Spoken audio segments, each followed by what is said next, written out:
Welcome to Savage Minds. I'm your host, Julian Vigo.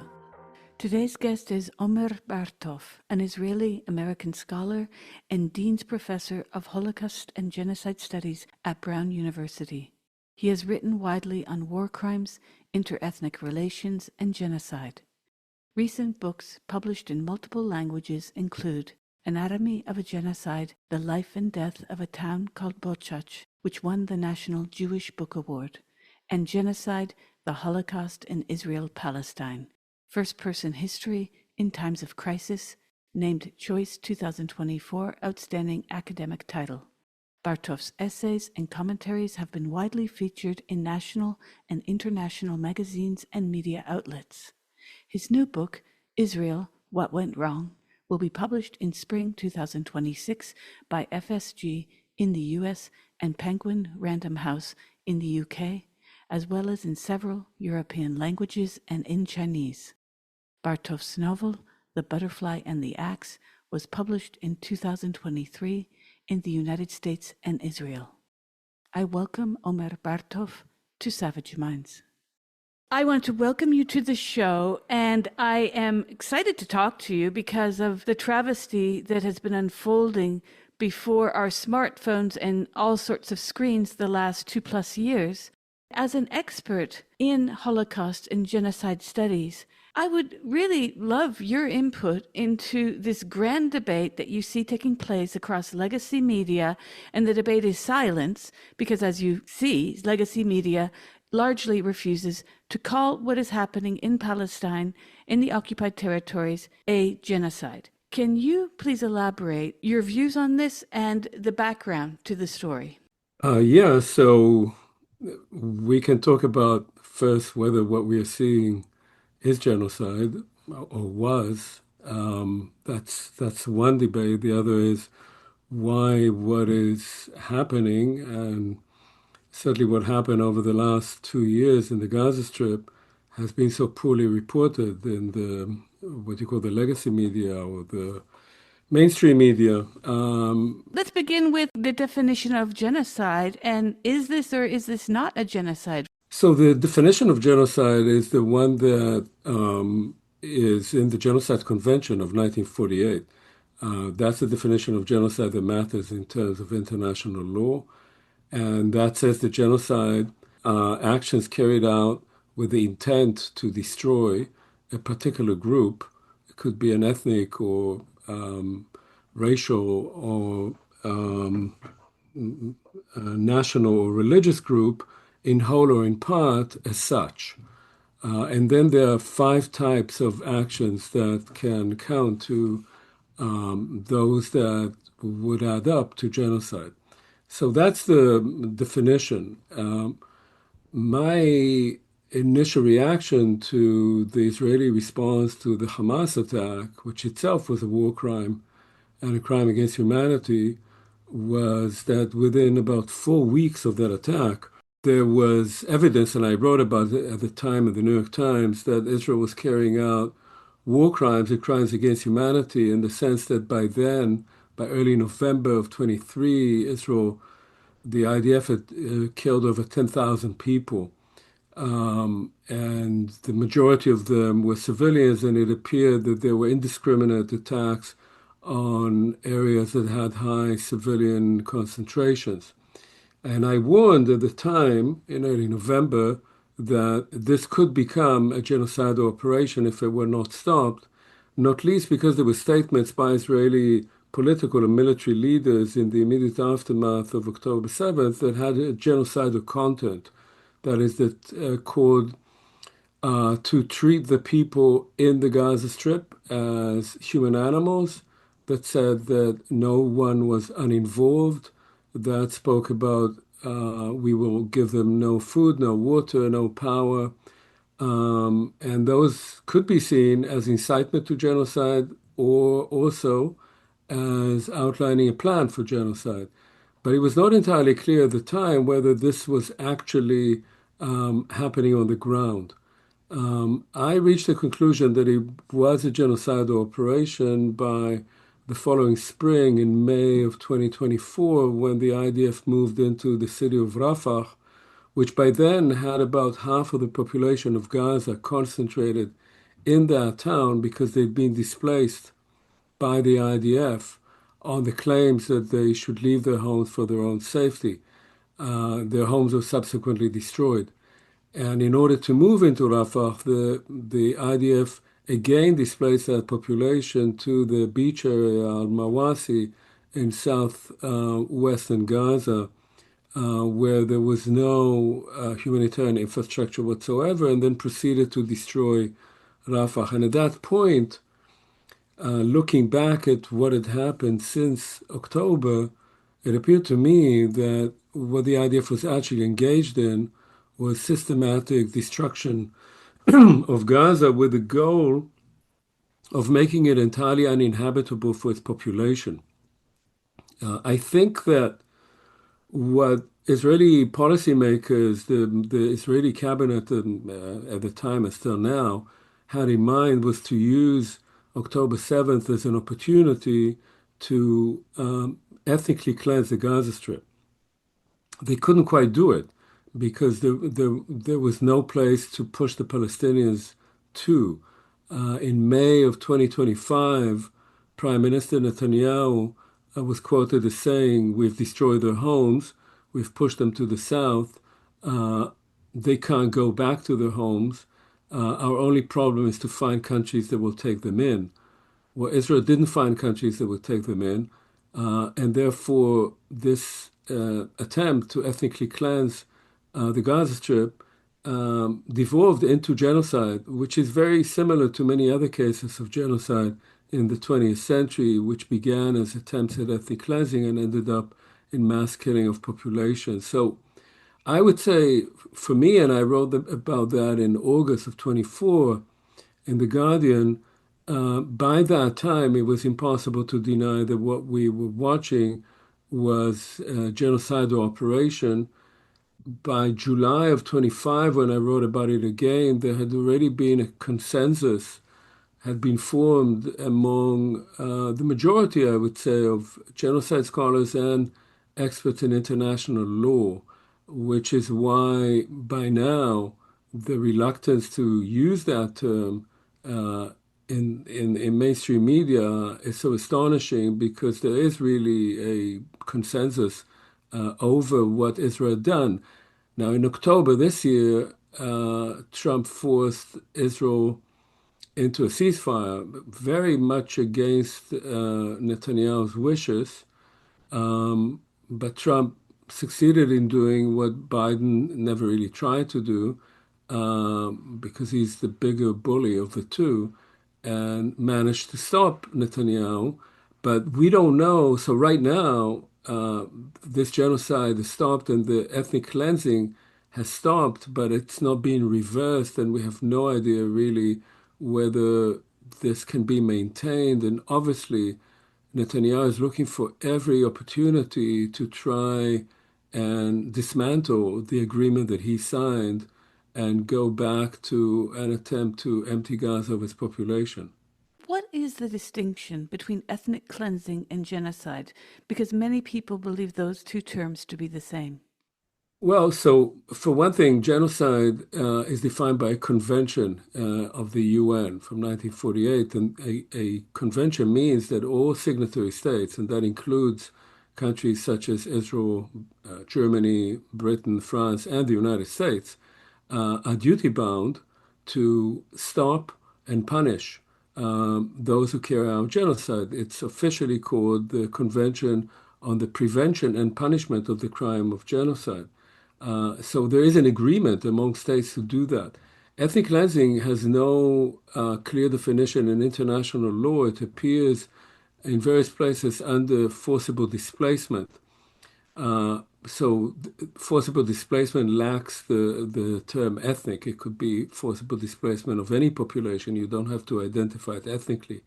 But historically, ethnic cleansing is the attempt by one ethnic group to remove another ethnic group from a territory that it wishes to have for itself. Often, populations do not want to leave their homes, their lands, and so they try to stay there. And so ethnic cleansing operations, by the nature of it, are often very violent. And in many cases in the past, when it was impossible for the perpetrating party to remove the population from their territory, it started killing it. And so ethnic cleansing became genocide. If you say ethnic cleansing is the attempt to remove a group from a territory, and once it moves, you don't care about it anymore. In genocide, the attempt is to destroy the group as such. So territory may well be involved, but the goal is to make sure that that group, not all its members necessarily, but that the group as a group stops to exist. And you mentioned earlier that this has many commonalities with other genocides of the 20th century. Can you give us some examples of this? Yes, so the first genocide of the 20th century began in 1904, and this was in German Southwest Africa. The Germans had started, which is now Namibia, and the German settlers had started settling this area in the late 19th century and built farms, agricultural farms. And there was a people called the Herero who still exist, who were living there. And they had vast herds of cattle, and this was their culture was built around cattle. And as the Germans started settling these lands, they obviously took them away from the Herero and thereby started destroying these people. They could longer exist in those lands. And at some point, the Herero rebelled against them and raided several of these remote farms, killed about 100 people. And at that point, the German commander in the area called for help from Germany. Germany sent 10,000 troops, and they either killed or pushed into the desert most of the Herero, about 80,000 people. And some of those who remained were then chained and tagged and put into forced labor camps. This is sort of one of the first instances of that. And so this is an example of a settler colonial project by the Germans that then is resisted by the local population, who are perceived then by the settlers, as they called them at the time, they called them baboons. This was the term used by the white settlers, who say, well, this attack on us shows how savage and barbarous those indigenous people are, and therefore we have to teach them a lesson. They try to push them out, and in the process of doing that, they kill most of them. This is one example, and another well-known example is the case of the Armenian genocide. The Armenians were living in what is now Eastern Turkey. In World War I in 1915, the Ottoman authorities, this is then the Ottoman Empire, claim that the Armenians are collaborating with the Russians against them in the war. And that they're also, as Christians, they are being helped by Western Christian nations. And therefore, they say we have to remove them from the heartland of what is now Turkey, of the Ottoman Empire. And they start deporting them in large numbers to the Syrian desert, in the process of which vast numbers of them die. So again, an attempt to remove a population from a territory becomes genocide. And in fact, the Holocaust itself begins as an attempt by the German regime to remove Jews from areas that it controls, originally from Germany itself, and about half of the Jewish population is forced to leave, then from Austria. But as Germany expands, it moves into areas which have much larger concentrations of Jews, and there's no place to move them to. And therefore, again, a sort of vague plan of just removing the Jews from areas under German control. As those areas increase, there's less and less space to which to remove them. And then, as one German bureaucrat puts it, the most humane solution to this is to kill them. And so this is quite common, this connection between ethnic cleansing, the desire to remove a population, becoming evolving into genocide. And it was in Namibia where Germany got its start with concentration camps. Is that so with Shark Island camp? Yes, I mean, and actually, concentration camps begin even before that, in the Cuban War. Then we see them in the Boer War, and then we see them also in the case of Namibia.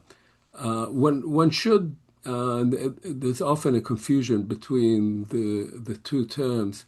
Uh, there, we have concentration camps or detention camps where you concentrate populations, civilian populations that you think might be hampering your military operations. You have forced labor camps, and often in concentration camps you would have forced labor, and then you have extermination camps. And extermination camps are sort of unique, fortunately, to the Nazi genocide of the Jews. There were hundreds of thousands of people who died also in German concentration camps. The majority of them were not Jews. Extermination camps are camps that are intended for only one purpose, which is to kill people. So people come there and are immediately killed. So concentration camps are something that begins already in the late 19th century. Extermination camps occur only really between 1942 and 1944, late 1944. What do you make of the critics? If you're on social media, this is a common motif that these people claim that because the population of Palestinians has been growing, that this means that there is no genocide. Yeah, I mean, it's very hard to respond to these kind of arguments. There were just over 2 million people, maybe up to 2.3 million people living in the Gaza Strip on October 7th. Between then and now, the most conservative estimates of the number of people killed by the Israelis are close to 70,000, but it is highly likely that the number far exceeds 100,000 because the estimates are that there are between 10 and 15,000 buried under the rubble, and that up to 50,000 people have died from indirect causes, that is, from conditions created by the Israelis that caused indirectly the death of all those other tens of thousands of people, and that almost 200,000 people have been wounded, many of them with life-changing injuries. So you're speaking about well over 250,000 people who have been severely hurt. And you add to that the fact that half of the population of Gaza are under the age of 18, and the damage caused to children, the physical and mental damage caused to children by lack of food, lack of clean water, lack for babies, lack of milk and formula is so extensive that an entire generation of children will bear the marks of that, those who've survived it. Gaza has the highest ratio of children missing limbs per capita in the world. Between October 7th and recently, there was a rise of 300% in miscarriages. 20% of all children born in Gaza after October 7th were born either underweight or prematurely and could not be treated because most of the hospitals were deliberately destroyed by the Israelis, and women could not breastfeed their children because they were undernourished. And the IDF was actually blocking the entry of formula for babies. So you're talking about vast damage to this population that exceeds anything that we know of proportionately since World War II. So to speak about this kind of demographics sounds to me a little bit like saying, well, the Nazis carried out the Holocaust, but it could not have been a genocide because there are millions of Jews living in the world right now, in the United States, in Israel. How could that have been a genocide? That's the kind of denialism that is typical of Holocaust deniers, and to apply that logic to Israeli actions is just appalling. I agree. When discussing this issue on X, I would use the example of the Warsaw Ghetto, because there was a pushback to what was happening from the Nazis to the Jews, but people were clearly still having children. It's a very unfortunate terminology as well that we've seen replicated within Israel's own Hasbara, because what you see are the terms like mowing the lawn to describe Israel's strategies. Despite all the media coverage of this, even the media that refuses to call this a genocide, there is still massive public support for this in Israel. Why is that? So, in Israel, and the term mowing the lawn is a good indication of that. In Israel, there's been a progressive, decades-long process of dehumanization of Palestinians. Now, you could go back all the way to 1948 and to the fact that in the War of 1948, Israel expelled the vast majority of Palestinians from what became the State of Israel. Mandatory Palestine had, in 1948, just before the war began, about two-thirds of the population were Palestinian Arabs and a third were Jews. And by the end of the war, what became the State of Israel, which was larger from what was given Israel in the partition resolution of 1947, there were only 20% Palestinians and the rest were Jews, and that ratio remained actually to this day. So in that sense, the removal of the vast majority of Palestinians already in 1948 is part of that process. They were not only removed by force and violence and intimidation, they were almost none of them were allowed back, and their homes were destroyed or planted over or converted into Jewish homes and so forth. But since 1967, with the occupation of the West Bank and the Gaza Strip, where many of the people who were expelled in 1948 were living, Israel has been an occupying country, half of whose population are Palestinian Arabs. Today, there are 7 million Jews and 7 million Palestinians living between the Jordan and the sea. But of those 7 million Palestinians, only 2 million are Israeli citizens, and they hypothetically have equal rights, but in practice they do not. 3 million Palestinians in the West Bank have no rights at all. They live under arbitrary military rule, and 2 million live in Gaza, and we know that they are now living under unimaginable humanitarian conditions. So that process of decades of occupying another population, how do you occupy people? You have to show them that you're the boss. You have to separate them from yourself. And this is not only a policy of the Israeli right. This was the slogan of the Israeli Labor Party already. They spoke about hafrada, separation, which is a Hebrew word for apartheid, actually. That's what apartheid means. And so that leads to a growing process of dehumanization of the other group. You stop thinking of those people as having the same rights or having a right to have the same rights as you do.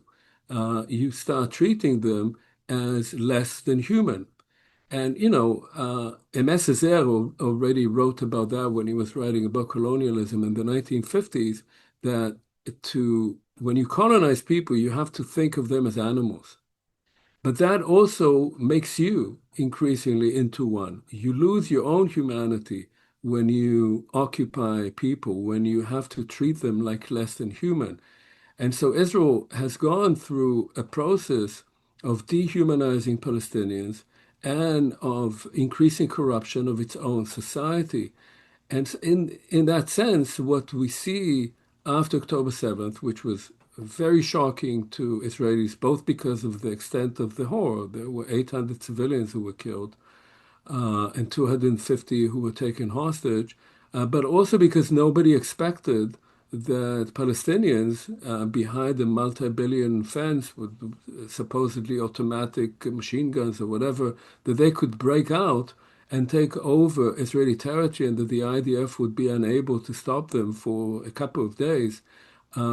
the combination of the long-term dehumanization of that population and the rage and will for vengeance after October 7th combined into a complete indifference to the fate of Palestinians, even among Israelis who have been protesting in large numbers until now to stop the war, to release the hostages, to negotiate for release of the hostages, to remove the government. Even those people, the majority of them, couldn't care less about the Palestinians. They're worried about the hostages until they were released. They were worried about the hundreds of thousands of reservists who have lost their jobs and whose families are crumbling. But they could not really care about the Palestinians. And most Israelis now would like to move on as if what happened in the last 2 years is over and that's it.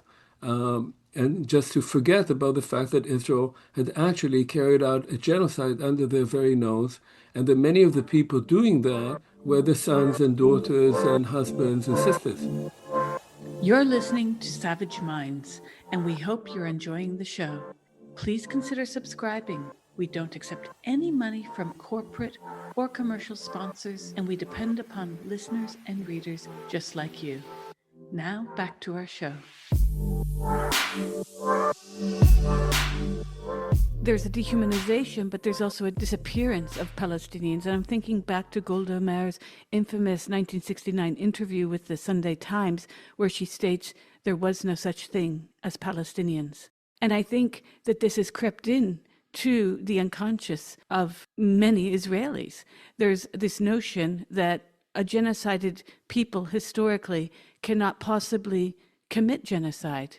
Is there some currency to that? Yeah, so you're talking about two things really. One is the ongoing Israeli denial, despite, say, what happened in Oslo, where Israel actually recognized a Palestinian authority. But the ongoing denial in Israel that there is such a thing as a Palestinian people, a Palestinian nation, and therefore a Palestinian right for self-determination. Golda Meir actually visited my own high school in 1971, I believe, or 72, and no, 71, and made exactly that speech and said there is no Palestinian people. She said that in Hebrew, heavily with a heavy American accent, which was quite interesting. Um, but there is no Palestinian people, and she said if they're Palestinians, I'm a Palestinian because she had an ID from the mandatory period, and on the Hebrew version of that ID, it said Palestine, Eretz Israel, Palestine, the land of Israel. So this was a kind of ongoing denial from 1948. Remember, in 1947, there's a partition resolution by the UN calling for the creation of two states, an Arab state and a Jewish state. So there is a recognition by the UN of the need to create a Palestinian state. But that doesn't happen. It's also because of errors by the Palestinian and Arab leadership of the time, I would say. But, they had their reasons to reject that idea. So there is an ongoing Israeli attempt to negate, first of all, the existence of a Palestinian people, and secondly, as I said before, also the humanity of those people that Israel is actually occupying and oppressing. The second issue is the issue of the Holocaust, because for most Israelis, and I would say for many Jews around the world, when you say genocide, you think Holocaust. Now, that's not the way you define genocide. As I said, there is a UN definition of genocide. It's true that the Genocide Convention comes in large part in 1948 in response to Nazi crimes in World War II. But the definition of genocide is not that it has to look like the Holocaust. But for many Israelis, and I think many Jews, when you say genocide, they think the Holocaust. And the Holocaust is something that happened to the Jews. The Holocaust was in many ways what I would say provided the final international legitimacy for the creation of a Jewish state. The notion that before that there was no Jewish state to protect the Jews and they were left to their own fate by so-called the nations of the world. And therefore, you cannot say that Israel is carrying out genocide, because in that sense you are pulling the rug under the very legitimacy of a Jewish state, which was created as a response to the Holocaust. That's the kind of mentality that has been created in Israel over many years. And since the 1980s, the Holocaust has become an increasingly central element in solidifying a kind of new Israeli national identity, which is that the Holocaust is not only something that happened in the past, the Holocaust is something that could happen any moment, that we are always under existential threat. Now, who is presenting this threat? Since Israel is by far and it's shown it again, the superior military power in the region, particularly because it's backed by the United States, which is the most powerful military in the world. So who represents that threat? That threat is represented by the Palestinians, who obviously cannot pose such a threat. They are the weak population being oppressed by the Israelis. So what this kind of logic creates, and there you have also the mowing the lawn and all of that, what this logic creates is a sense that we cannot allow the Palestinians ever to raise their heads, because then there will be a Holocaust against us and our state will disappear. And if that is the case, then none of the sort of international law, none of the frameworks that were created after World War II to prevent genocide from ever happening again should count in our case. We have the right to do whatever it takes to destroy those people who are threatening us existentially, those very same people that we're actually in the process of oppressing, occupying, and ethically cleansing. Well, I'd like to turn towards the media coverage of what has been going on with the genocide in Gaza, and even that of Sudan, because we notice that that is far less covered. Could you discuss how the media is, in a way, creating this terrain for the public to understand what is and is not a genocide, even mistakenly so? Yes, I mean, to explain why this is happening is more difficult than to point out that when you watch mainstream news outlets, whichever they are, in the United States and in large part also in Europe, you first of all you get very little coverage of what is happening, whether it's in Sudan or in Israel, Palestine. And when you do get it, and I think Sudan is covered even less, but when you do get it, certainly about Israel, Palestine, the logic is that, first of all, the claims of the Israeli state and the Israeli military are given. Because that is considered to be a legitimate state, a legitimate military, and supposedly you can trust what they're saying.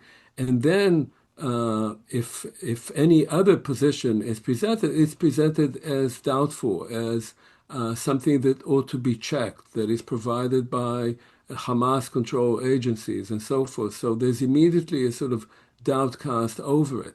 So that's one part of this tactic, if it is a tactic. The second is that Israelis, and that is possibly quite different from the case of Sudan, that Israelis are humanized. When there are reports about hostages, and I have nothing against that. In fact, some of my own family were hostages. They're humanized. You hear their stories. There's interviews with them. You know them by name. When information is provided, if it is provided about the vast number of Palestinian deaths, or indeed even the Palestinians who were released in the last agreement, when the last hostages were returned, we hear almost nothing about them. For instance, it's not mentioned that out of the close to 2,000 people who were released from Israeli prisons, 1,700, the vast majority of the 1,700 who were not those who had life sentences, were people who were in administrative arrest. They had never been tried. There were many women and children there. These were people who were swept off the street by the IDF and locked up and waited for some agreement to come. And the stories of those people, of their return to their families, of the anguish of those families, of the mistreatment of those people, the condition in which they came back from these prisons, where they were tortured and abused and humiliated, none of this is reported.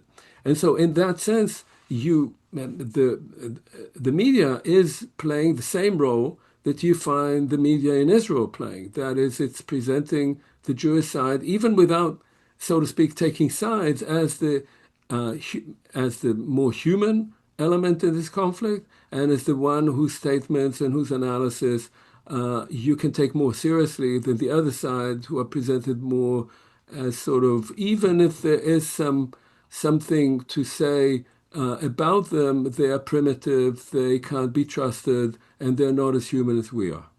The dehumanization is a thread that we find throughout all of the genocides of the past century. But what really shocks me is what you wrote in Unheard, your article titled, "Will Israel's Hardliners Win?" You write, as late as August, a Haaretz poll found that 82% of Israelis were untroubled by reports of famine in the Strip, end quote. This is shocking to me, because even if Israelis are unwilling to concede that this is a genocide, the lack of compassion for famine is shocking. What do you see that the legacy will be for Israel in the near future? Because this is a very hard pill to swallow. I can only imagine for the many Israelis who are legitimately protesting not the return of hostages, but the end to the genocide. Look, I mean, first of all, the sort of responses that you had in Israel when the information started coming out after Israel broke the ceasefire in March of 25 on increasing famine, the way it was dealt with by the Israeli media was to say that this was a Hamas propaganda victory. So the way the Israeli public heard about it, if it didn't bother to, go to some apps on its phones and get information from other sources, which most people don't do, was that there was no famine. It was a Hamas propaganda campaign, and it succeeded because it actually reached the foreign media, and Israel was being blamed for it. So it was seen as a Hamas success and a failure of Israeli Hasbara, but by much of the Israeli public. At the same time, large numbers of Israelis, and it's hard to gauge how many, but large numbers of Israelis throughout the 2 years of the Israeli incursion into Gaza were saying, why are we providing them with food? We should not provide our enemy with food, based on the very same logic that was provided right after October 7th. They, meaning all Gazans, should have no food, should have no water. So it's also part of a more general dehumanization of Palestinians, on top of which is this desire for vengeance, for blind vengeance against all Gazans for what happened on October 7th. Now, where would this lead in the future? What will happen in Israel in the future? That's hard to say. I think, and that's something that I wrote about. My sense is that Israel has lost the ability to claim that, or to take credit, so to speak, for the Holocaust. To say that because of what happened to Jews in the Holocaust, in what was the largest genocide of the modern era, it had a right to defend itself by all means. That you cannot carry out genocide by claiming that there had been a genocide against you. I think in that sense, morally, ethically, Israel has lost the right to do that, but the population itself has not recognized that. You also wrote in the same Unheard piece, you wrote, quote, But just as there are Jewish Israelis today who might yet be able to offer a different vision after decades of failure, so too can new Palestinian leaders emerge. Some potential leaders are currently in Israeli jails, end quote. I'm thinking back to what you said earlier about Palestinian Israelis not having exactly the same rights as Israeli Jews. And I would like to know your thoughts on some of the people who are important leaders held currently in Israeli jails, and what this bodes for the future of both Palestinians within Israel and within the occupied territories. Yeah, that's a complicated question because historically there was quite a rift really between 1948 Palestinians, those who are Israeli citizens, and Palestinians elsewhere, including after 67 in the occupied territories. And often there was a view of 1948 Palestinians by the Palestinian diaspora as traitors, as people who were working with the Israeli state, which they were, of course. In reality, of course, and that's something that the Israeli left has had a huge trouble with, the only way that a different political direction within Israeli politics itself can happen is for opposition parties to ally themselves with Arab parties in Israel. That's the only way to get a clear majority against the Israeli right. But Israeli center and center of left parties, so-called Zionist parties, have been highly reluctant to form any coalition with Arab parties because they're afraid that their own voters, who are, there's a fair amount of racism in Israel, will punish them for that. So that's one element within Israeli politics itself. Now, if you talk about Israel-Palestine, about the whole territory, there are people, and there are many polls that show that. There are people in Israel and people in Palestine who would like to see an end to this. But they need to be shown, there are two things that need to happen. One is they need to be shown that there is a viable, reasonable, feasible plan for a different political paradigm. And that has not been shown that there is such an option. And as long as there is no such option, you find that attitudes among Palestinians and among Israeli Jews tend to be much more extreme. If you offer them a different plan, a different future, opinions change. It's quite interesting to see that from opinion polls. The second thing is, how does this leadership emerge? So yes, there's leadership. Marwan Barghouti is in an Israeli jail and has been there for decades. And he's considered to be one of the potential leaders, a kind of Palestinian Mandela. We don't know, of course, whether if he's ever released, he would be that. But he's one of those, potential leaders. And there are potential leaders among Israeli Palestinians as well. But my view is, and I think I was writing that this can only happen under a great deal of pressure from outside. That pressure has to come from the United States and its European allies. If they focus, even if Trump focuses on his own 20-point plan, if he actually focuses on that and pushes forward, then a great deal can be achieved. But without that, those leaders will not be able to emerge from within. There's not enough of an internal dynamic, neither in Palestinian society nor in Jewish Israeli society, to produce this kind of push in another direction without external pressure, massive external pressure on Israel. Among Israeli Palestinians, they don't want to be called that, but among Palestinian citizens of Israel, there are some extraordinary leaders already. One of them is Uda, who was a very impressive guy. So there are leaders there. And there are also among citizens of Israel, the majority Jewish citizens of Israel.